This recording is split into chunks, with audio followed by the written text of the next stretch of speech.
Classes अपन discuss कर रहे थे क्लास 11 का चैप्टर 2 के बारे में, जिसकी एक्सरसाइज 2 डी का इंट्रोडक्शन अपन कंप्लीट कर लिया था, जिसमें अपन डिस्कस किया था टाइप्स ऑफ फंक्शन के बारे में। 4 टाइप के फंक्शन होते हैं, उनके एरो डायग्राम क्या होते हैं वो आपको पता होना चाहिए, क्योंकि वो एरो डायग्राम से काफी क्वेश्चन सोल्व हो जाएंगे आपके। ठीक है, तो आप लास्ट वीडियो को जरूर देखना। उस वीडियो का लिंक आपको इसी वीडियो के डिस्क्रिप्शन बॉक्स के अंदर मिल जाएगा। पहले आप उस वीडियो को देखना कि कितने टाइप के फंक्शन होते हैं और होते कौन कौन से। ठीक है ना, तो आपका तो फर्स्ट क्वेश्चन अपन स्टार्ट करते हैं। फर्स्ट क्वेश्चन में क्या गिवन देखिए, a function F given F of F such that 2, 7, 3, 4, 7, 9 -1, 6, 0, 2 और 5, 3। देखो जो फंक्शन गिवन है इसका मैं एरो डायग्राम बनाऊं, तो एरो डायग्राम बनाए अपन, तो आपका जो ये फंक्शन आपका f, देखो 2 का पेयर किसके साथ में है, इस 7 के साथ में। फिर 3 का पेयर किसके साथ में है, 4 के साथ में। फिर 7 का पेयर किसके साथ में है, 9 के साथ में। -1 का पेयर किसके साथ में है, 6 के साथ में। 0 का पेयर किसके साथ में है, 2 के साथ में। और 5 का पेयर किसके साथ में, 3 के साथ में। सबसे पहले तो इस वाले सेट के अंदर कोई भी एलिमेंट यहाँ पे नहीं बचा। यदि एक भी एलिमेंट यहाँ पे बच जाता तब तो ये 1 1 हो जाता। ठीक है ना, तो आप देख के ये बता सकते हो कि ये जो फंक्शन कौन सा है। ठीक है, कौन सा फंक्शन है कि इन सब एलिमेंट की जो प्री इमेज है वो 1 ही बन रही है। तो ये फंक्शन आपका आ जाएगा कि कौन से एरो डायग्राम से पता कर सकते हैं अपन कि 1 1 एंड ऑनटो, 1 1 एंड ऑनटो। ठीक है, अब देखो प्रूफ क्या करवा रहा है आगे। ये बोले कि in this function is 1 1 and onto. ठीक है ना, तो अगले ने पूछा है कि ये फंक्शन 1 1 एंड ऑनटो है क्या, तो yes given function is 1 1 and onto. फिर अगले ने बोल दिया कि इफ द फंक्शन यानी interchange the order of element in the order pair and from the new relation, यदि मैं इनका सबका ऑर्डर पेयर चेंज कर दूं तो आपका जो रिलेशन मिला वो क्या मिला, 7, 2। इनको चेंज करो 4, 3। इनको चेंज करो 9, 7, 6, -1 और 0, 2। फिर आपका लास्ट आएगा, चेंज नहीं किया क्या इसको चेंज करो भाई, कितना 3, 5 और 0, को करें तो 2, 0 और ये आ जाएगा 3, 5। ये आपके ऑर्डर पेयर के अंदर वैल्यू आ जाएगी। अब इस रिलेशन को मैं बनाऊं तो आपका जो रिलेशन मिलेगा आपको ऑर्डर पेयर से मैं एरो डायग्राम बनाऊं तो इस 7 का पेयर किसके साथ में, 2 के साथ में, ये आपका रिलेशन अभी। और इस 4 का पेयर किसके साथ में, 3 के साथ में। 9 का पेयर किसके साथ में, 7 के साथ में।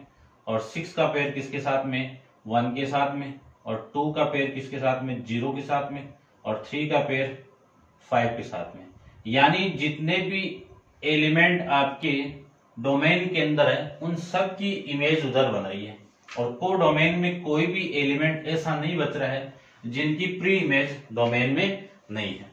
ठीक है, तो ये फंक्शन भी आपका क्या है, यानी ये रिलेशन भी आपका क्या है, एक फंक्शन है। कि अगले ने ये पूछा है कि जो इंटरचेंज करने के बाद जो रिलेशन आपको मिलेगा वो फंक्शन है क्या, तो लिख दो कि yes the given relation is function. अब है कौन सा, अगले ने बोला इफ इट ए फंक्शन, कि ये जब फंक्शन है तो ये इज इट 1 1 एंड ऑनटो, तो लिख दीजिए कि यस कि given function is 1 1 and onto. Same जो डायग्राम बना है ध्यान रखना, यानी इस फंक्शन को मैंने इनवर्स उधर किया है। इंटरचेंज करते हैं तो इनवर्स ही तो होगा। ठीक है, तो कोई भी फंक्शन आपका 1 1 एंड ऑनटो है उसी फंक्शन का इन्वर्टिबल पॉसिबल है, अदरवाइज आपका इन्वर्टिबल पॉसिबल नहीं है। ध्यान रखना इस चीज के लिए कि यदि कोई फंक्शन आपका 1 1 एंड ऑनटो है तभी उस फंक्शन का इन्वर्टिबल आपका क्या है, पॉसिबल है, अदरवाइज उस फंक्शन का इन्वर्टिबल पॉसिबल नहीं है। उस फंक्शन का इनवर्स अपन फाइंड आउट नहीं कर सकते। काम आएगा आपके इनवर्स ट्रिग्नोमेट्री पढ़ेंगे और 12th के अंदर आपके काम आएगा। ठीक है, तो ये था आपका क्वेश्चन नंबर फर्स्ट। ठीक है, पहले आपको ये गिवन था, अगले ने पूछा ये 1 1 एंड 2 है क्या, तो आपने कह दिया कि yes given function is 1 1 and 2। फिर अगले ने बोला कि जो फंक्शन दिया हुआ है उसको मैं चेंज कर दूं तो एक रिलेशन बनेगा, और इस रिलेशन का जो एरो डायग्राम ये बना। तो अगले ने पूछा कि ये फंक्शन है क्या, तो बोल दीजिए कि yes given relation is function. फिर बोला है कि जो फंक्शन है तो 1 1 एंड ऑन 2 है क्या, तो देख लीजिए इस एरो डायग्राम से आप कह सकते हो ये 1 1 एंड ऑन 2 है। ठीक है, तो ये था आपका क्वेश्चन नंबर फर्स्ट। अब आप वीडियो पॉज करके इसको नोट डाउन कीजिए, डिस्कस करते हैं क्वेश्चन नंबर सेकंड के बारे में।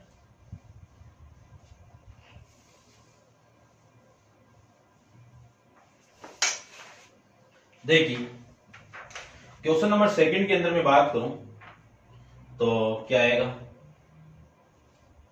क्वेश्चन नंबर सेकंड में अगले ने बोला है कि डिटरमाइन ईच फंक्शन इज 1 1, यानी जितने भी फंक्शन आपको नीचे गिवन है ये 1 1 है क्या, तो चेक करते हैं। फर्स्ट के अंदर ये बोला हुआ है कि to each person on the earth, कि जितने भी पर्सन अर्थ पे रह रहे हैं assign the number which corresponding his age, कि उन सब की एज अलग अलग होती है क्या। कि एक अगले ने ये बोला है कि ये फंक्शन आपका और ये भी आपका, ऐसे कोई फंक्शन डिफाइन हो रहा है कि यहाँ पे इस ये कौन सा आपका जितने भी पर्सन अर्थ पे रह रहे हैं वो, और ये सेट किसका आपका कि इन पर्सन की एज है। मैं ये बोलूं कि 2 पर्सन यहाँ पे दिए हैं, 1 पर्सन ये है 1 पर्सन ये है। ठीक है, तो जैसे मेरी एज आज, तो ये जरूरी थोड़ी जितनी मेरी एज है वो किसी की नहीं हो सकती है, बहुत सारे की हो सकती है ना। तो यहाँ पे 3 पीपल है, 3 पर्सन है, उन सब की एज 1 हो सकती है ना, पॉसिबिलिटी तो है कि हो सकती है, हो सकती है, हो सकती है। तो ये फंक्शन आपका क्या नहीं है कि गिवन फंक्शन इज, यहां पे लिख दो given function is not 1 1, is not 1 1। अब 1 1 नहीं है तो कौन सा है, ऑन्टो तो हो ही सकता है। ठीक है, ऑन्टो के अंदर भी क्या क्लियर है कि यहाँ पे कोई भी वैल्यू नहीं बचती है। ठीक है, तो इनमें से कोई पर्सन ऐसे जरूरी थोड़ी है कि सबकी एज इधर हो, नहीं हो सकती ना। तो यहाँ पे कुछ ना कुछ एलिमेंट बचेंगे। यदि इनकी इमेज किसी भी, यानी यहाँ पे मैं ये बोलूं कि ये जो सेट आपका एज वाला है, ये इनमें से मैं ये बोलूं कि 24 का एक भी इधर नहीं है, तो एक एलिमेंट बच जाएगा ना। तो बच जाएगा तो ये फंक्शन कौन सा बन जाएगा आपका, मेनी वन बन जाएगा, मेनी वन फंक्शन हो जाएगा। ठीक है, ऐसे आप इसको कर सकते हो, लेकिन एरो डायग्राम आपको आना चाहिए। इसके सेकंड पार्ट की मैं बात करूं तो सेकंड फंक्शन में क्या है, लिख देना कि नो गिवन फंक्शन इज। ठीक है, उसके बाद में सेकंड के अंदर ये बोला है कि to each country in the world assign the latitude and longitude of the capital. ठीक है ना, कि जितने भी कैपिटल है उनकी लॉन्गिट्यूड एंड लॉन्गिट्यूड, ये आपस में अल्टीट्यूड एंड लॉन्गिट्यूड आपस में क्या होते हैं, 1 ही होते हैं। कि जितने भी वर्ड के अंदर अल्टीट्यूड एंड लॉन्गिट्यूड है वो सारों का, कैपिटल की बात कर रहा है अगले ने, उनका यूनिक ही होगा। यहाँ पे आपका ये है तो इसकी कैपिटल ये हो जाएगी, इसकी लॉन्गिट्यूड अल्टीट्यूड ये है तो इसकी कैपिटल ये हो जाएगी। ठीक है, तो यूनिक इमेज उधर बनेगी और यूनिक इमेज इधर बनेगी, तो ये फंक्शन आपका क्या है, yes given function is, given function is, given function is 1 1, ये लिखिए गिवन फंक्शन इज 1 1 फंक्शन। ठीक है, ऐसे आप कर सकते हो। नेक्स्ट इसके सेकंड पार्ट के बारे में डिस्कस करें तो देखो सेकंड पार्ट, सेकंड हो गया, थर्ड पार्ट के बारे में डिस्कस करते हैं। थर्ड पार्ट में डिस्कस करें तो थर्ड पार्ट के अंदर ये बोला हुआ है कि to each book written by only 1 author sign the author, कि प्रत्येक बुक एक ही ऑथर से साइन है क्या। तो यहां पे तो बुक हो गई, ये बुक, और यहां पे भी बुक, ये ऑथर हो गए। तो ये जरूरी थोड़ी कि प्रत्येक बुक आपकी एक ही ऑथर असाइन द ऑथर। ठीक है ना, तो यहां पे बहुत सारी बुक हो सकती है। तो ऐसे अपन कह सकते हैं कि इनमें से दो बुक ऐसे हैं जिनका राइटर क्या है आपका सेम है, राइटर क्या आपका सेम है। तो सेम आ गया तो उस कंडीशन में ये तो इस एलिमेंट की प्री इमेज 2 बन गई, तो ये फंक्शन यहीं पे हो गया कि नॉट 1-1 फंक्शन। अगले ने ये तो पूछा है कि चेक करना है आपको कि 1-1 फंक्शन है क्या, ठीक है ना। तो ये 1-1 फंक्शन नहीं है। क्यों? क्योंकि एक राइटर के द्वारा बहुत सारी बुक लिखी जा सकती है, ठीक है ना। तो एक राइटर बहुत सारी बुक का क्या हो सकता है, राइटर हो सकता है। उसके बाद में इसका जो फोर्थ के बारे में डिस्कस करूं मैं, तो फोर्थ के अंदर ये बोलूं, ये अच्छा देखना, T2 is country in the world which has the prime minister assign it the prime minister। यानी अगले ने बोला है कि जितनी भी कंट्री है उनका प्राइम मिनिस्टर अलग अलग होते ही हैं। कि मैं ये बोलूं कि इंडिया, ये इंडिया है, इसका प्राइम मिनिस्टर मोदी है, इसका प्राइम मिनिस्टर कौन है, मोदी है। चीन का मोदी हो सकता है क्या, ये चीन है यहाँ पे, इसका मोदी हो सकता है क्या, नहीं हो सकता ना।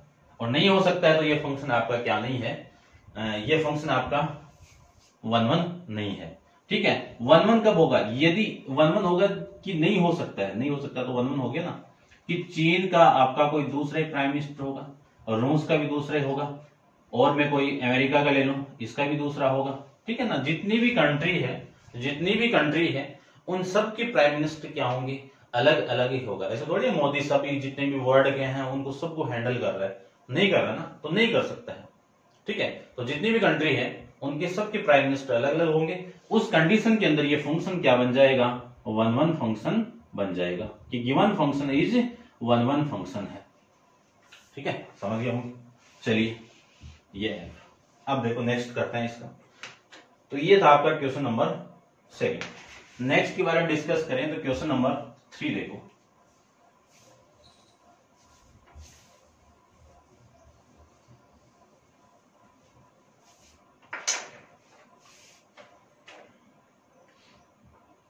क्वेश्चन नंबर 3 में बात करूं कि let the function a to b के अंदर डिफाइन हो रहा है और फाइंड f ऑफ a।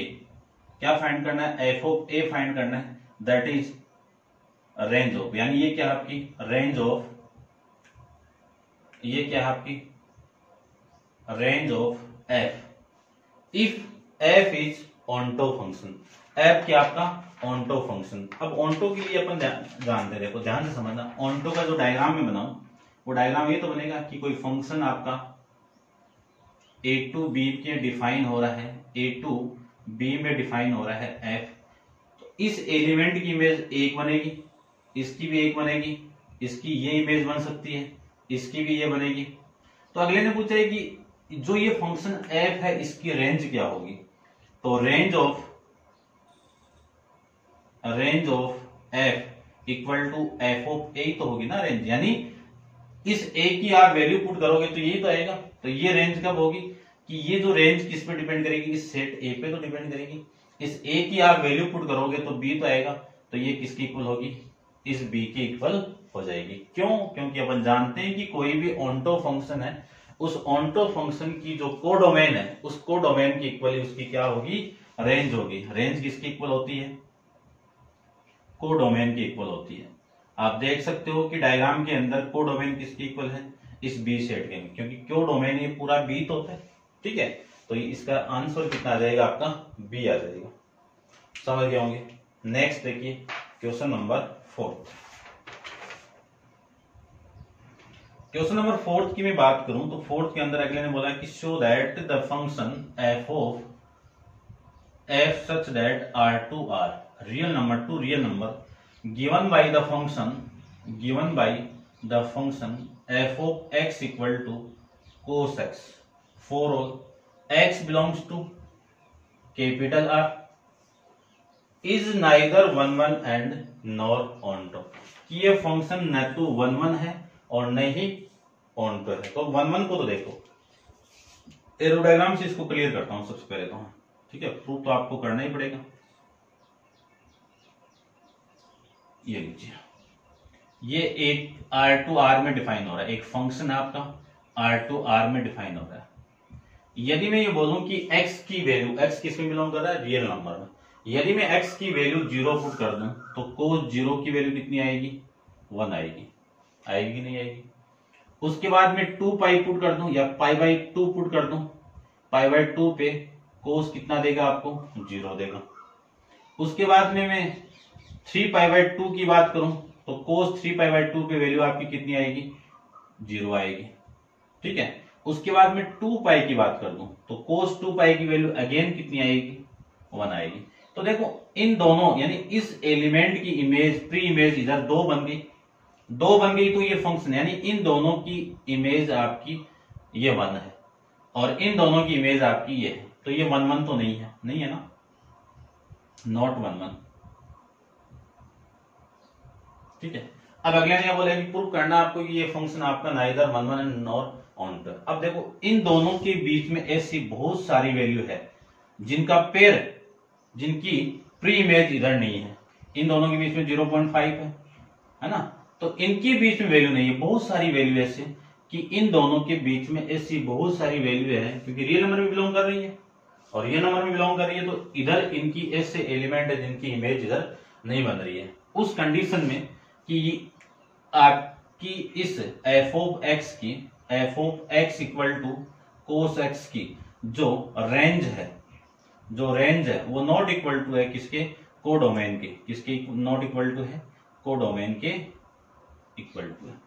उस कंडीशन में ये आपका given function is not onto, ठीक है ना। तो आप कह सकते हो कि गिवन फंक्शन न तो आपका ऑन 1 1 है और नहीं आपका ऑन टू है, ठीक है। नहीं है तो ये है कौन सा, तो देखो इसको प्रूव करते हैं पहले।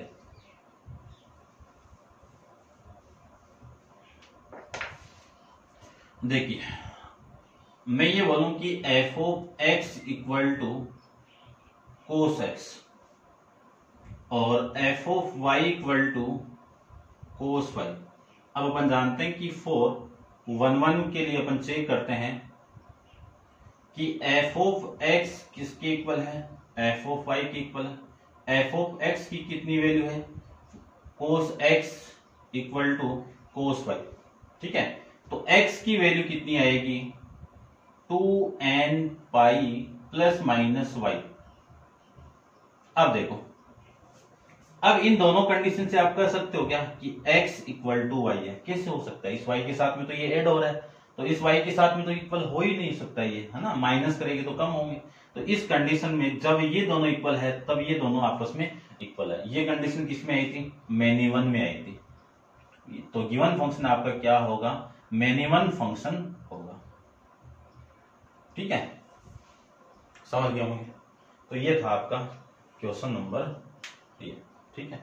या फिर आप कह सकते हो इनका पेयर तो इसके बीच में बन सकता है ना, कि 0.5 का इधर बनेगा, कि cos 60 की वैल्यू 1/2, 45 की तो बहुत सारी इनकी वैल्यू आएगी, लेकिन -1 भी आएगा और आप -2 2 इनका पेयर नहीं बनेगा। तो रियल नंबर में तो सारी वैल्यू आएगी ना, क्यों, क्योंकि अपन जानते हैं कि cos x की जो रेंज है वो -1 से लेके 1 के बीच में होती है, ना तो इसके ज्यादा होगी और ना ही इससे कम होगी, ठीक है। उस कंडीशन में ये फंक्शन आपका ऑनटो भी नहीं है और ये फंक्शन आपका 1 1 भी नहीं है, 1 1 और ऑनटो नहीं है, तो ये फंक्शन आपका कौन सा है, आपका मैनी वन है। ये आप देख लेना, ये किसमें काम आएगी, ये अपन जब डिस्कस करेंगे ना ट्रिग्नोमेट्री इक्वेशन के बारे में, उसमें अपन डिस्कस करेंगे, ये इस x की जनरल वैल्यू आ जाएगी यहां से, ठीक है ना।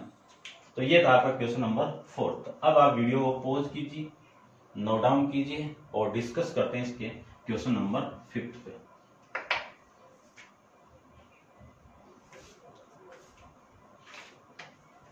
देखिए, let a equal to -1 1, let function f g h, ये तीनों के तीनों डिफाइन हो रहे a टू a में, a ऑनटो टू ऑनटो, और ये तीनों के तीनों के आपके ऑनटो है, चेक करना आपको।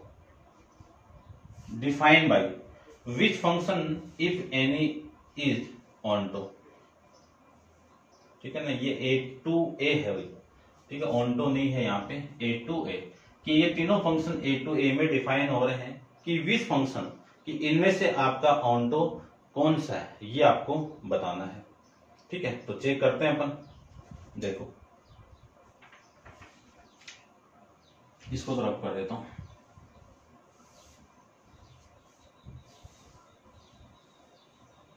ऑन्टो के लिए अपन मैथमेटिक टाइप से प्रूव किया था, तो आप तीनों को ले सकते हो। इसमें तीन फंक्शन दिए हुए हैं कि फर्स्ट के अंदर तो f of x equal to x, और फिर g of x equal to x cube, और 3 इक्वल आपका दिया हुआ है, ये सेकंड है, और ये थर्ड इसका h of x equal to sine x. ठीक है, अब देखो ये फंक्शन आपके 1 1 यानी ऑन्टो है क्या, चेक करना है। ठीक है, यानी बताना है कि इन दोनों में तीनों में ऑन्टो कौन यानी ऑन्टो कौन सा है। देखो फर्स्ट को मैं चेक करूं तो f of x equal to x given, आप वेन डायग्राम से बनाओगे तो भी आंसर तो आ जाएगा। ठीक है ना, और वैसे प्रूव करोगे तो इसको y को इक्वल पुट करके आप प्रूव कर सकते हो, कैसे भी कर लो, आंसर वही आना है। ठीक है, तो देखो यहां से तो वैल्यू आएगी, ऐसे कर लेता हूं मैं कि ये फंक्शन आपका ए टू ए में डिफाइन हो रहा है। यदि मैं इसकी वैल्यू 1 पुट कर दूं, -1 पुट कर दूं, तो -1 आप यहां पे पुट करोगे तो एफ ऑफ एक्स की वैल्यू भी कितनी आएगी, 1 आएगी। यदि 1 पुट कर दूं तो इसका पेयर भी आपका ये मिलेगा। इसको आप देख के बता सकते हो ये फंक्शन आपका क्या है, ऑन्टो है। ठीक है, और सेकंड की मैं बात करूं कि f of x equal to x cube आपको गिवन है, इसका मैं डायग्राम बनाऊं कि एक फंक्शन आपका डिफाइन हो रहा है ए टू ए के अंदर, ये ए है आपका, ये भी ए है, इसकी वैल्यू -1 है, इसकी वैल्यू +1 है, तो यहां पे ये फंक्शन आपका एफ डिफाइन हो रहा है। अब देखो यदि मैं x की वैल्यू -1 यहां पे पुट कर दूं तो -1 का क्यूब कितना, -1 ही होगा, और 1 का क्यूब कितना, 1, तो इसका पेयर तो इसके साथ बन जाएगा, इसका पेयर इसके साथ बन जाएगा, तो ये भी क्या हो जाएगा आपका ऑन्टो बन जाएगा। ठीक है, उसके बाद में नेक्स्ट की मैं बात करूं तो नेक्स्ट देखो, ठीक है, ये दोनों तो ऑन्टो हो गए, और थर्ड आपका ऑन्टो है क्या, चेक करते हैं। तो इसको तो रब कर देता हूं। देखो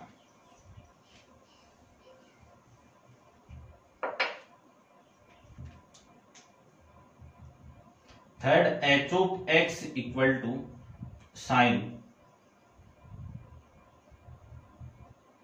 एक्स, और कैसे डिफाइन हो रहा है ये कि एफ डिफाइन हो रहा है ए टू ए के अंदर, ये बोला अगले ने।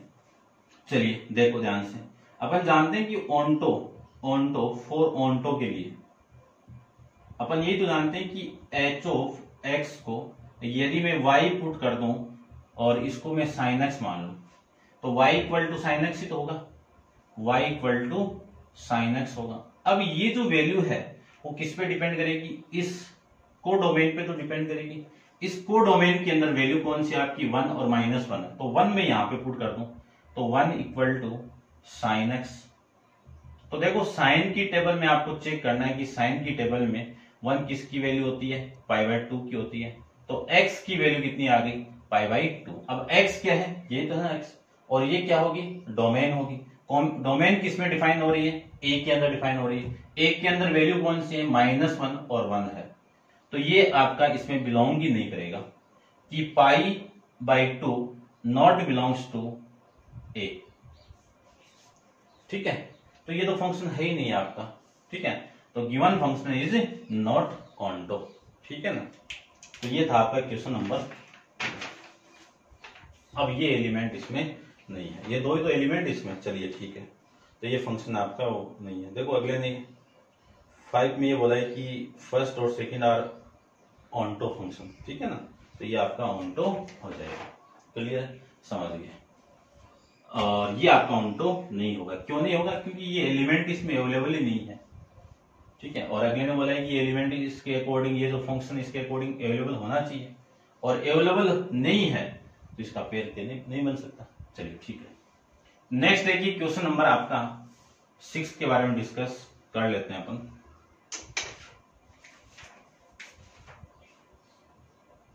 क्वेश्चन नंबर 6 के अंदर given that a equal to 2 3 4 b equal to 2, 5, 6 और 7। Constraint and example each of the following. First के अंदर ये बोल दिया A11 mapping from A to B, कि एक फंक्शन की मैपिंग करना है जो A और B आपको गिवन है, ठीक है। तो A टू B में आपको डिफाइन करवाना है। तो ये तो लीजिए आपका A की वैल्यू कितनी है 2, 3 और 4, और B की वैल्यू कितनी है आपकी, B की वैल्यू है 2, 5, 6, 7, ठीक है। किस टाइप से करवाना है, examine whether the mapping is, यानी ए मैपिंग A11 मैपिंग, ठीक है ना, 11 की मैपिंग करनी है। अब माइंड में होनी चाहिए आपकी इमेज कि 11 का एरो डायग्राम कैसे बनाया था, इसका पैर इसके साथ में, इसका पैर इसके साथ में और इसका पैर इसके साथ में। एक एलिमेंट इसमें रिमेनिंग हो गया, तो रेंज को डोमेन की इक्वल तो नहीं है, तो ये फंक्शन आपका क्या है 11 फंक्शन है। और 11 है तो इस ऐप के साथ में, यानी जो फंक्शन आपका, इसकी जो मैपिंग के अंदर जो वैल्यू आपकी ऑर्डर पेयर की वो कितनी मिली 2, 2, 3, 5, 4, 7। ये जरूरी थोड़ी ये तीनों ही हो, आप इसको इसके साथ में करवा दो और इसको आप इसके साथ में करवाओगे तो भी तो आपका फंक्शन बन जाएगा ना 11, ठीक है ना। तो आपकी बुक के अकॉर्डिंग आपका जो आंसर है वो देख लेना आप, लेकिन आप ऐसे भी करके आओगे तो भी आपका सही है, ठीक है। इस 2 का 5 के साथ पेयर बनाया हुआ, आप देख लेना कैसे दिया हुआ, ये भी आपका सही है। इसमें आपके आंसर चेंज हो सकते हैं। सेकंड देखो, सेकंड में अगला क्या बोल रहा है। सेकंड में ये बोला है कि ए मैपिंग फ्रॉम एक फंक्शन A टू B में आपको मैपिंग करना है विच इज नॉट ऑनटो, कि ये ऑनटो नहीं है, ये मैपिंग करनी है। विच इज 11 है, नॉट 11,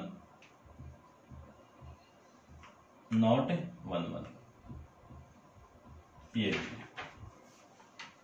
चलिए इसकी मैपिंग बना देते हैं। ये आपका A है, ये आपका B है, इसमें फंक्शन आपका f डिफाइन हो रहा है, ये 2, 3, 4, इधर 2, 5, 6, 7। इसकी मैपिंग इसके साथ में, इसकी मैपिंग इसके साथ में और इसकी मैपिंग इसके साथ में। अब ये फंक्शन आपका 11 नहीं है। क्यों नहीं है, क्योंकि इस 5 की प्री इमेज 2 वैल्यू बन गई, 2 एलिमेंट बन गई, तो ये फंक्शन आपका क्या नहीं है 11 नहीं है। और ये फंक्शन 11 नहीं है तो ऑनटो भी तो नहीं है, ऑनटो नहीं है तो है कौन सा, ये फंक्शन आपका मेनी वन फंक्शन है, मेनी वन है, ठीक है। इसको आप ध्यान से समझना तब जाके समझ में आएंगे आपको, ठीक है। नेक्स्ट देखो, इसका थर्ड पार्ट डिस्कस कर लेते हैं। थर्ड पार्ट में ये बोला हुआ है कि a mapping from B to A,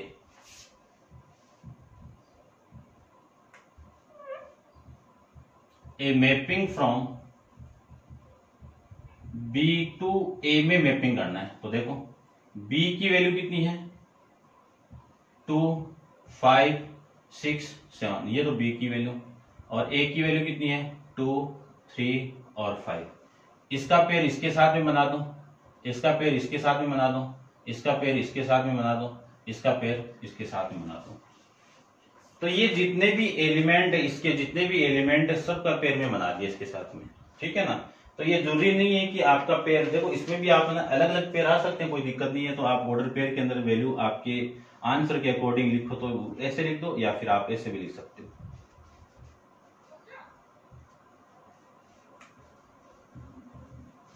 उसके बाद में 4, 6, ये आपके ऑर्डर पेयर के अंदर वैल्यू आ जाएगी। और यदि मैं इसको B टू A में मैपिंग करना है तो ऐसे बना सकते हो, या फिर आपके जैसे भी माइंड में क्लिक हो, आपको तो फंक्शन बनाना है, मैपिंग करनी है, यहाँ पे आप इसकी मैपिंग इसके साथ में बना सकते थे, ठीक है।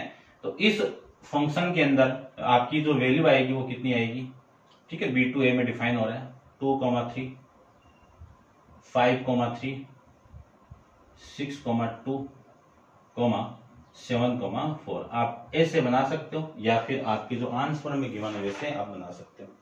बस ओनली मैपिंग करनी है, कैसे भी मैपिंग करो, कोई दिक्कत नहीं। अगले ने फंक्शन नहीं बोला है कि ये 1 1 की तरह मैपिंग करो, 1 ऑनटो की तरह मैपिंग करो, या फिर आप मैनी 1 की तरह आप मैपिंग करो, कैसे भी करो, बस आपको मैपिंग करनी है, ठीक है। और फिर इसके जो ऑर्डर पेयर आपकी बुक में 2 2 5,3 6,4 7,4 ये गिवन है ना, आप ऐसे भी करोगे तो भी आंसर तो वही है, ठीक है ना, वो फंक्शन बन जा रहा है। तो ये थे आपके क्वेश्चन नंबर 6 तक, क्लियर बात। नेक्स्ट क्वेश्चन नंबर 7 अपन नेक्स्ट वीडियो के अंदर डिस्कस करेंगे। आज के लिए इतना ही।